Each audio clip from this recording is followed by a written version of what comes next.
الرحمن الرحیم۔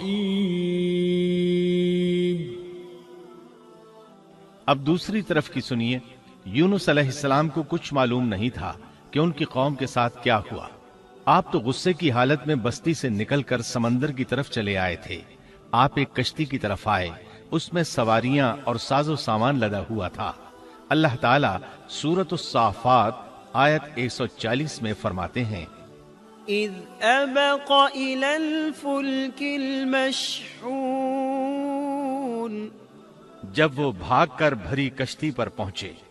کشتی روانہ ہوئی، موجیں اٹھیں، سمندر میں طغیانی آئی، یوں لگتا تھا کہ بس ابھی غرق ہوئے۔ کہنے لگے بوجھ ہلکا کرو، اپنا ساز و سامان سمندر میں پھینک دو۔ چنانچہ انہوں نے اپنا ساز و سامان سمندر میں پھینک دیا۔ اس طرح کشتی کچھ ہلکی ہو گئی، لیکن ضرورت کے مطابق ہلکی نہ ہو سکی۔ اب وہ کہنے لگے کسی کو سمندر میں گرانا ضروری ہے تاکہ کشتی مزید ہلکی ہو جائے، ورنہ یہ ڈوب جائے گی۔ جلدی کرو، قرع ڈالو۔ جس کے نام کا قرع نکلتا جائے اسے سمندر میں گراتے جاؤ، اور بار بار یہ عمل دہراتے جاؤ یہاں تک کہ کشتی ہلکی ہو جائے۔ چنانچہ قرع ڈالا گیا۔ سب سے پہلے یونس علیہ السلام کا نام نکلا۔ سب کہنے لگے نہیں، یہ تو ایسے نہیں ہیں، ان کے چہرے پر تو سجدوں کے نشانات ہیں، انہیں رہنے دو، پھر قرع ڈالو۔ چنانچہ پھر قرع ڈالا گیا، پھر انہی کا نام نکلا۔ سب نے تعجب کیا۔ تیسری مرتبہ پھر قرع ڈالا گیا، اس بار پھر یونس علیہ السلام ہی کا نام نکلا۔ اللہ تعالیٰ سورۃ الصافات آیت 141 میں فرماتے ہیں، فساهم فكان من المدحضين، پھر قرآن اندازی ہوئی تو یہ مغلوب ہو گئے۔ ہر بار انہی کا نام نکلا۔ آخرکار ان لوگوں نے انہیں پکڑ کر سمندر میں گرا دیا۔ فالتقمه الحوت، تو پھر انہیں مچھلی نے نگل لیا۔ حوت بڑی مچھلی کو کہتے ہیں۔ اللہ تعالیٰ نے حوت کو القاء فرمایا، انہیں کھانا نہیں، نہ ان کے جسم کو کوئی گزند پہنچے۔ یہ اس مچھلی کو اللہ تعالیٰ کے احکامات تھے۔ اللہ تعالیٰ سورۃ الصافات آیت 142 میں فرماتے ہیں، فالتقمه الحوت وهو مليم، تو پھر انہیں مچھلی نے نگل لیا اور وہ خود اپنے آپ کو ملامت کرنے لگے۔ یعنی وہ سمجھ گئے کہ بار بار جو ان کا نام قرآن اندازی میں نکلتا رہا ہے تو وہی مقصود ہیں۔ چنانچہ خود کو ملامت کرنے لگے، اور یہ ملامت توبہ کی ابتدا ہے کہ انسان خود کو ملامت کرتا ہے۔ اب یونس علیہ السلام مچھلی کے پیٹ میں تھے۔ اللہ کی قدرت، آپ مچھلی کے پیٹ میں 3 دن تک رہے۔ بعض روایات میں 7 دن اور زیادہ سے زیادہ مدت 40 روز آئی ہے۔ آپ نے مچھلی کے پیٹ میں اللہ تعالیٰ کو پکارا۔ اللہ سورۃ الانبیاء آیت 87 میں فرماتے ہیں، فنادى في الظلمات، آخر کار وہ اندھیروں کے اندر سے پکار اٹھے۔ علماء نے یہاں 3 اندھیروں کا ذکر کیا ہے، مچھلی کے پیٹ کا اندھیرا، سمندر کا اندھیرا اور رات کا اندھیرا۔ گویا ان پر یہ سارے اندھیرے اکٹھے ہو گئے تھے۔ اللہ سورۃ الصافات آیت 143 اور 144 میں فرماتے ہیں، فلولا انه كان من المسبحين للبث في بطنه الى يوم يبعثون، پس اگر یہ پاکی بیان کرنے والوں میں سے نہ ہوتے تو لوگوں کے اٹھائے جانے کے دن تک اس کے پیٹ ہی میں رہتے۔ مطلب یہ کہ اگر آپ اللہ تبارک و تعالی کی تسبیح نہ بیان کرتے تو مچھلی کے پیٹ ہی میں رہتے۔ آپ نے دعا نہیں مانگی بلکہ اللہ عز و جل کی تسبیح بیان کی۔ روایات میں یوں بھی آتا ہے کہ جب مچھلی آپ کو سمندر کی اتھاہ گہرائی میں لے گئی تو آپ وہاں آبی مخلوقات کی تسبیحات کی آوازیں سننے لگے۔ گویا اللہ تعالیٰ نے انہیں القاء فرمایا کہ آپ بھی تسبیح کریں۔ اللہ سورۃ الانبیاء آیت 87 میں فرماتے ہیں، فنادى في الظلمات أن لا إله إلا أنت سبحانك إني كنت من الظالمين، بالآخر وہ اندھیروں کے اندر سے پکار اٹھا کہ الہی تیرے سوا کوئی معبود نہیں، تو پاک ہے، بے شک میں ظالموں میں ہو گیا۔ چنانچہ یونس علیہ السلام نے اس تسبیح کے الفاظ کو یوں ادا فرمایا: لا إله إلا أنت سبحانك إني كنت من الظالمين۔ امام احمد، امام ترمذی، امام نسائی اور دیگر ائمہ رحمہم اللہ نے یہ حدیث نقل کی ہے کہ یونس علیہ السلام کی وہ دعا جو انہوں نے مچھلی کے پیٹ میں مانگی تھی وہ یہی ہے: لا إله إلا أنت سبحانك إني كنت من الظالمين۔ جو بھی مسلمان یہ دعا اپنی کسی حاجت میں مانگے گا، اللہ تعالیٰ اس کی دعا ضرور قبول فرمائے گا۔ یہ دعائے مستجاب ہے، مقبول دعاؤں میں سے ہے۔ اسی دعا کے بعد اللہ تعالیٰ نے یونس علیہ السلام کو اس پریشانی سے نجات عطا فرمائی۔ اللہ سورۃ الانبیاء آیت 88 میں فرماتے ہیں: فاستجبنا له ونجيناه من الغم وكذلك ننجي المؤمنين۔ تو ہم نے اس کی پکار سن لی اور اسے غم سے نجات دے دی، اور ہم ایمان والوں کو اسی طرح بچا لیا کرتے ہیں۔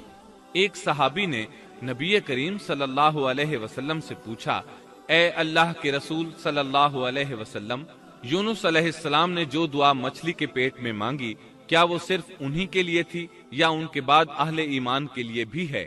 تو آپ نے فرمایا: یہ دعا یونس علیہ السلام کے لیے خاص تھی اور سب اہل ایمان کے لیے عام ہے۔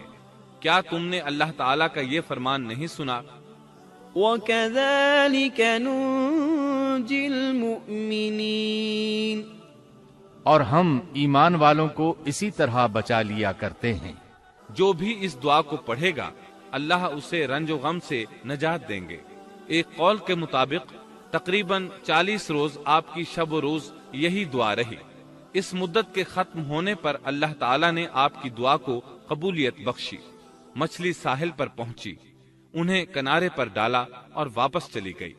اس بات کو اللہ تعالیٰ نے سورۃ الصافات آیت 145 میں یوں بیان فرمایا ہے: فَنَبَذْنَاهُ بِالْعَرَاءِ وَهُوَ سَقِيمٌ۔ پس اسے ہم نے چٹیل میدان میں ڈال دیا اور وہ اس وقت بیمار تھے۔ آپ وہاں اسی طرح لیٹے رہے۔ پھر اللہ کی قدرت سے آپ کے قریب ایک بیلدار درخت اگا، جیسا کہ سورۃ الصافات آیت 146 میں ہے: وَأَنبَتْنَا عَلَيْهِ شَجَرَةً مِّن يَقْطِينٍ۔ اور اس پر سایہ کرنے والا ایک بیلدار درخت ہم نے اگا دیا۔ اس کدو کے درخت کے متعلق مورخین کا کہنا ہے کہ اللہ تعالیٰ نے اس درخت کا انتخاب اس لیے فرمایا تھا کہ اس درخت کے پتے چوڑے ہوتے ہیں، ان کے سائے میں انہیں ڈھانپ دیا گیا تاکہ ہوا سے اذیت نہ پہنچے، اس لیے کہ ان کے جسم سے جلد اتر گئی تھی۔ پھر اس درخت سے خوشگن خوشبو بھی آتی تھی، اس خوشبو نے انہیں فرحت بخشی۔ پھر کدو کی خوشبو میں ایک خصوصیت یہ تھی کہ حشرات الارض کو دور رکھتی ہے۔ اللہ تعالیٰ نے انہی خصوصیات کی وجہ سے اس بیلدار درخت کا انتخاب فرمایا تھا تاکہ آپ ہر طرح کی تکلیف سے محفوظ رہیں۔ یہ ہے اللہ کی قدرت، سبحان اللہ۔ اسی طرح مفسرین یہ بھی کہتے ہیں کہ اللہ تعالیٰ نے ان کے پاس ایک پہاڑی بکری بھیج دی، وہ آپ کے قریب آتی اور آپ کے سر کے اوپر اپنی ٹانگیں پھیلائے کھڑی ہو جاتی۔ اس طرح اس کے تھن آپ کے منہ میں چلے آتے اور آپ ان سے خواہش کے مطابق دودھ پیتے۔ یہ تھا آپ کا کھانا اور پینا۔ رفتہ رفتہ آپ کی حالت بہتر ہو گئی، توانا اور تندرست ہو گئے، پھر آپ اٹھنے کے قابل ہو گئے، اور یہ سب اللہ تعالیٰ کی مہربانی سے ہوا۔ جب آپ کی صحت لوٹ آئی تو اللہ تعالیٰ نے آپ کو پھر آپ کی قوم کی طرف بھیجا، جیسا کہ سورۃ الصافات آیت 148 میں ہے: وَأَرْسَلْنَاهُ إِلَى 100,000 أَوْ يَزِيدُونَ فَآمَنُوا فَمَتَّعْنَاهُمْ إِلَى حِينٍ۔ اور ہم نے اسے 1,00,000 بلکہ اور زیادہ آدمیوں کی طرف بھیجا، پس وہ ایمان لے آئے اور ہم نے انہیں ایک زمانے تک عیش و عشرت دی۔ وہ سب کے سب آپ پر ایمان لے آئے تھے۔ اللہ تعالیٰ نے اس قصے کے ذریعے نبی کریم صلی اللہ علیہ وسلم کو اشارہ فرمایا ہے کہ دعوت دیتے ہوئے اکتانا نہیں۔ اللہ سورۃ القلم آیت 48 میں فرماتے ہیں، ولا تكن كصاحب الحوت، اور مچھلی والے کی طرح نہ ہو جائیے۔ ان لوگوں کو دعوت حق دیتے رہیے۔ دیکھیے وہ سال ہر سال دعوت دیتے رہے لیکن اکتائے نہیں، ان سے مایوس نہیں ہوئے۔ ان کی پوری بستی میں سے ایک بھی ان پر ایمان نہیں لایا تھا، لیکن جب ان سے مایوس ہو گئے تو انہیں اللہ کے عذاب سے آگاہ کر دیا اور منہ پھیر کر چل دیے تو وہ سب کے سب ایمان لے آئے۔ اللہ تعالی سورۃ القصص آیت 56 میں فرماتے ہیں، إنك لا تهدي من أحببت ولكن الله يهدي من يشاء۔ آپ جسے چاہیں ہدایت نہیں دے سکتے، بلکہ اللہ تعالیٰ ہی جسے چاہتا ہے ہدایت دیتا ہے۔ اس قصے میں بہت بڑا سبق ہے کہ کسی بھی حالت میں اللہ کی رحمت سے مایوس نہیں ہونا چاہیے اور نہ ہدایت کے معاملے میں اپنی ذات پر بھروسہ کرنا چاہیے۔ ہدایت تو بس صرف اللہ تعالیٰ ہی کی طرف سے ہے، آپ کے ذمے تو پیغام حق پہنچا دینا ہے۔ اللہ سبحانہ و تعالیٰ کے ذمے ہدایت سے نوازنا ہے۔ اللہ تعالیٰ نے انہیں پاک صاف بنا دیا، انہیں چن لیا۔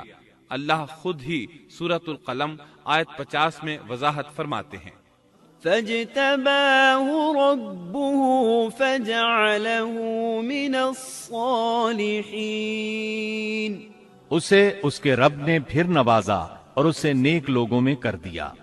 امام مسلم نے ایک حدیث روایت کی ہے کہ نبی کریم صلی اللہ علیہ وسلم نے فرمایا، لا ينبغي لعبد أن يقول أنا خير من يونس بن متى۔